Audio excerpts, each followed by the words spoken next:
Hello friends, welcome to Mita's রান্নাঘর। আজ বানাচ্ছি কিমা চানা মশলা। এটি খুবই সুস্বাদু, লুচি, পরোটা বা রুটির সাথে খেতে একদম পারফেক্ট। চলুন শুরু করা যাক। 300 গ্রাম কাবলি ছোলা নিয়ে নিয়েছি। আমি এটি রাত্রে ভিজিয়ে রেখেছিলাম। সকালে প্রেসার কুকারে 1 গ্লাস জল দিয়ে তার মধ্যে 1 চামচ লবণ দিয়ে 3টে সিটি দিয়ে সিদ্ধ করে নেব। কড়াইয়ের মধ্যে আমি 3 চামচ সর্ষের তেল দিয়ে দেব। তার মধ্যে একটি শুকনো লঙ্কা, গোটা এলাচ, 2টো তেজপাতা, অল্প একটু গোটা জিরে দিয়ে আগে থেকে ম্যারিনেট করা চিকেনটা আমি কড়াইয়ের মধ্যে দিয়ে দেব। চিকেন কিমাটা আমি আগে থেকে 1 চামচ লবণ, 1 চামচ হলুদ গুঁড়ো, একটা গোটা পেঁয়াজ বাটা, 2টো কাঁচা লঙ্কা, 1 চামচ আদা রসুন পেস্ট দিয়ে আগে থেকে আমি ম্যারিনেট করে রেখে দিয়েছিলাম।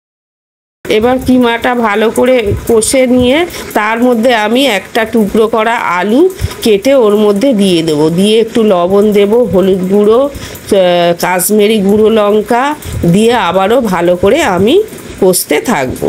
একটু ঝাল লঙ্কার গুঁড়ো, 1 চামচ জিরে গুঁড়ো ওর মধ্যে দিয়ে আমি আবারও কষতে থাকবো। ছোলাটা সিদ্ধ হয়ে গিয়েছে। এইবার কষা কিমার মধ্যে আমি ছোলাগুলো দিয়ে দেব।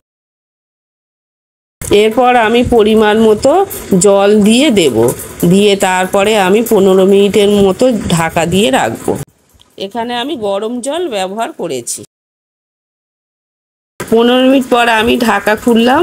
আমার কিমা চানা মশলা তৈরি হয়ে গিয়েছে। আমি ওপর থেকে গরম মশলা ছড়িয়ে দেব, দিয়ে আবারও 3 মিনিটের মতো ঢাকা দিয়ে রেখে দেব।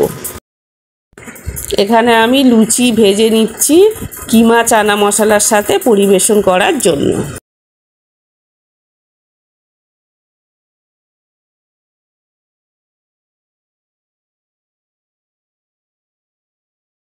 এই আমাদের কিমা চানা মশলা তৈরি হয়ে গিয়েছে। আমি এর সাথে লুচি দিয়ে পরিবেশন করব। বন্ধুরা, যদি ভালো লাগে তাহলে লাইক, শেয়ার, কমেন্ট ও সাবস্ক্রাইব করতে ভুলবেন না।